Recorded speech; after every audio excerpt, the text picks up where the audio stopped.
সুপ্রিয় দর্শক, আসসালামু আলাইকুম। সবাইকে শুভেচ্ছা জানাচ্ছি নতুন একটি এপিসোডে। আজ আপনাদের সাথে শেয়ার করতে যাচ্ছি দারুণ মজার এবং জিভে পানি এসে পড়ার মতো এমন একটি রেসিপি, যেটা আমার ভীষণ ভীষণ পছন্দের, আর সেটা হলো চালতার আচার।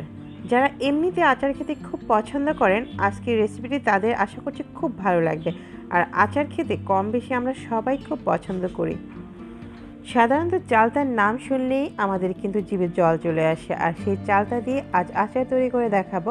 হয়তো অনেকের কাছে চালতার আচার তৈরি করাটা একটু কঠিন মনে হতে পারে, তবে আজকে আমি যেভাবে তৈরি করে দেখাবো, আশা করছি আপনারা এভাবে তৈরি করলে আর চালতার আচারটা তৈরি করতে খুব বেশি একটা কঠিন মনে হবে না।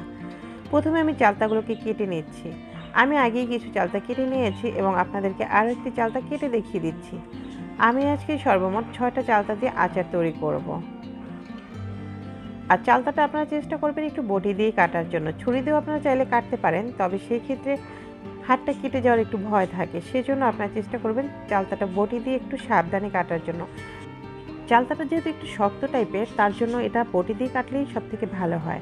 আর আমি কিন্তু চালতাটা খোসা ছাড়িয়ে নিয়েছি। আপনারা চাইলে কিন্তু এটা খোসা সহ তৈরি করতে পারেন, তবে আমার কাছে খোসাটা ছাড়িয়ে নিলেই ভালো লাগে। আর কিভাবে কেটে নিয়েছি সেটা তো দেখতেই পেয়েছেন। এটা কিন্তু একটু পাতলা টাইপের করে স্লাইস করে কেটে নিয়েছি।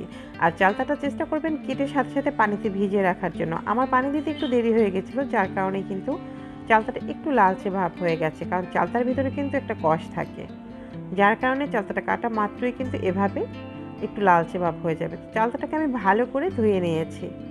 এরপর চালতাটাকে আমি একটি ফ্রাই প্যানে নিয়েছি এবং এর ভিতরে পর্যাপ্ত পরিমাণ পানি দিয়েছি, যেন চালতাটা ডুবে থাকে, ঠিক সেই পর্যন্ত পানি আমি ব্যবহার করেছি। এরপর এর মধ্যে দিয়ে দিয়েছি হলুদ 1/2 চা চামচ পরিমাণ এবং দিয়েছি লবণ 1 চা চামচ পরিমাণ। এরপর আমি চালতাটাকে একটু সিদ্ধ করে নেব। হলুদ এবং হালকা লবণ দিয়ে সিদ্ধ করলে চালতাটা একটু দ্রুত সিদ্ধ হবে, আর হলুদটা দেওয়ার কারণ হচ্ছে চালতাটার উপরে যে কষটা আছে সেটা কিন্তু খুব দ্রুত চলে যাবে এবং সুন্দর একটা কালার চলে আসবে, যার কারণে আমি এখানে হলুদ দিয়ে চালতাটা সেদ্ধ করেছি। তবে আপনারা হলুদ ছাড়াও কিন্তু চালতাটা সেদ্ধ করে নিতে পারেন। চালতাটা আমার সেদ্ধ হয়ে গেছে। এরপর আমি পানি ঝরিয়ে নিয়েছি। পানি ঝরিয়ে কিন্তু এটা আমি আবারও ভালো করে ধুয়ে নিয়েছি। দেখতে পাচ্ছেন চালতার কালারটা কতটা সুন্দর এসেছে এবং গায়ের উপরে যে কষের যে একটা দাগ ছিল সেটা কিন্তু একদম রিমুভ হয়ে গেছে। এরপর চালতাগুলোকে আমি একটি হামাল দিস্তার মধ্যে এভাবে থেতলে নিচ্ছি। আপনি চাইলে এটা কিন্তু শিলপাটাও করতে পারেন। তবে আরও একটি সহজ পদ্ধতি রয়েছে। আপনি যদি চালতাটা একটু খুব বেশি সিদ্ধ করে নেন, সেক্ষেত্রে কিন্তু এটা হাত দিয়েও আপনি চটকে নিতে পারবেন, তাহলেও কিন্তু একই অবস্থা হবে। এই যে দেখতে পাচ্ছেন সবগুলো চালতা কিন্তু আমি একইভাবে থেতলে নিয়েছি। এরপর চলে যাচ্ছি আচারটা তৈরি করার জন্য। চুলায় একটি প্যান বসিয়ে দিয়ে দিয়েছি সরষের তেল। এখানে আমি 1/2 কাপের মতো সরিষার তেল ব্যবহার করেছি। এই আচারটায় কিন্তু খুব বেশি তেলের প্রয়োজন হয় না, তেল ছাড়াও আচারটা তৈরি করা যাবে। এরপর দিয়ে দিয়েছি রসুন কুচি। এখানে আমি 1 টেবিল চামচ পরিমাণ রসুন কুচি ব্যবহার করেছি। এরপর দিয়ে দিয়েছি মৌরি 1 চা চামচ পরিমাণ, দিয়েছি পাঁচফোড়ন 1 চা চামচ পরিমাণ। সবগুলো উপকরণ আমি একটু সময় নিয়ে ভেজে নিচ্ছি। সেই পাখি দিয়ে দিচ্ছি আমি কিছু আস্ত মরিচ। মরিচটাকে আমি হালকা একটু কেচি দিয়ে এভাবে চিড়ে নিচ্ছি। একদম সম্পূর্ণ কিন্তু চিরা যাবে না, যেন মরিচটার ভিতর থেকে সুন্দর একটা ফ্লেভার বের হয়, যার কারণে মরিচটাকে এভাবে হালকা একটু চিড়ে নিয়েছি। আর এটা কিন্তু দেখতেও অনেকটা কালারফুল লাগে, এই কারণে আস্তা মরিচটা আপনারা ব্যবহার করার চেষ্টা করবেন। দিয়ে দিচ্ছি সরিষা বাটা। এখানে আমি সাদা সরিষা পেস্ট ব্যবহার করেছি 1 টেবিল চামচ পরিমাণ। আমি অনেককেই দেখেছি সরিষা বাটাটা চালতার আচারের মধ্যে সাধারণত ব্যবহার করে না, তবে আমি কিন্তু সব আচারের মধ্যে সরিষা বাটাটা ব্যবহার করি। আপনি চাইলে এটা স্কিপ করতে পারেন। এরপর আমি চালতাগুলোকে দিয়ে দিলাম সেই মশলার মধ্যে। চালতাগুলোকে দিয়ে একটু মশলার সাথে নেড়ে নিয়েছি। এরপর দিয়ে দিচ্ছি লবণ পরিমাণ মতো।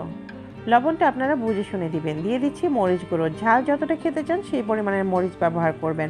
আমি এখানে 1.5 টেবিল চামচ পরিমাণ মরিচ ব্যবহার করেছি। এরপর দিয়ে দিচ্ছি চিনি। চিনির পরিবর্তে আপনারা এখানে আখের গুড় ব্যবহার করতে পারেন। আমি সম্পূর্ণ চালতার মধ্যে মেজারমেন্ট কাপের 3 কাপ পরিমাণ চিনি ব্যবহার করেছি। আপনি যদি এখানে গুড় ব্যবহার করেন, সেক্ষেত্রে ঠিক মাপ অনুযায়ী 3 কাপ পরিমাণ গুড় ব্যবহার করবেন। যদি মিষ্টি আপনি ব্যালেন্স করে খেতে চান, কম বা বেশি, সেটা আপনার ইচ্ছে অনুযায়ী আপনি বাড়িয়ে কমিয়ে নিতে পারেন। এরপর চালতাগুলোকে আমি সমস্ত মশলার সাথে ভালো করে নেড়েচেড়ে নিয়েছি। এভাবে আমি প্রায় 5 মিনিট পর পর কিন্তু এটা নেড়েচেড়ে দিচ্ছি। আর কিছুক্ষণ পরে যখন চিনির পানিটা শুকিয়ে যাবে, এরপর ঘন ঘন নেড়েচেড়ে দিতে হবে। আমি চালতাটাকে প্রায় 30 মিনিটের মতো রান্না করে নিয়েছি। এরপর দিয়ে দিচ্ছি পাঁচফোড়ন গুঁড়ো 1 চা চামচ পরিমাণ, দিয়েছি জিরা গুঁড়ো 1 চা চামচ পরিমাণ, দিয়েছি ধনিয়া গুঁড়ো 1 চা চামচ পরিমাণ, সেই সাথে দিয়েছি তেজপাতা গুঁড়ো 1/2 চা চামচ পরিমাণ। সমস্ত মশলাগুলো দেওয়া হয়ে গেলে এরপর আমি আবারও ভালো করে নেড়েচেড়ে নিচ্ছি।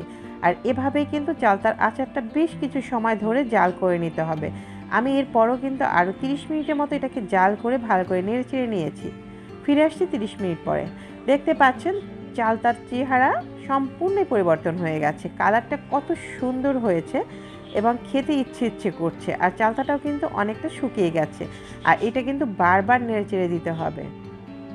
এরপর আরও 15 মিনিট জাল করার পর চেহারাটা কিন্তু আরও পরিবর্তন হয়েছে। আর এখন কিন্তু চালতার আচারটা একদম পারফেক্টভাবে তৈরি হয়ে গেছে। দেখতে পেয়েছেন নিচে কিন্তু কোনো প্রকার পানি বা কোনো শিরা নেই, সমস্ত শিরাই কিন্তু চালতার ভিতরে চলে গেছে এবং চালতাটাও একটু শুকনো শুকনো ভাব হয়ে গেছে। আর চালতার আচারটা সাধারণত এভাবে যদি আপনি তৈরি করেন তাহলে কিন্তু বেশ কিছুদিন পর্যন্ত বাসায় রেখেও আপনি খেতে পারবেন। চালতার আচার কিন্তু খুব বেশি দিন একটা থাকে না। যদি আপনি এটা খুব বেশি দিন সংরক্ষণ করতে চান তাহলে এই আচারটাকে আপনাকে ফ্রিজে সংরক্ষণ করতে হবে। আপনি নর্মাল ফ্রিজে এটাকে সংরক্ষণ করতে পারেন। তো ভিউয়ার্স, আমার আজকের রেসিপিটি কেমন লাগলো সেটা কিন্তু কমেন্ট বক্সে অবশ্যই জানাবেন। ভিডিওটি ভালো লেগে থাকলে একটি লাইক দিতে ভুলবেন না।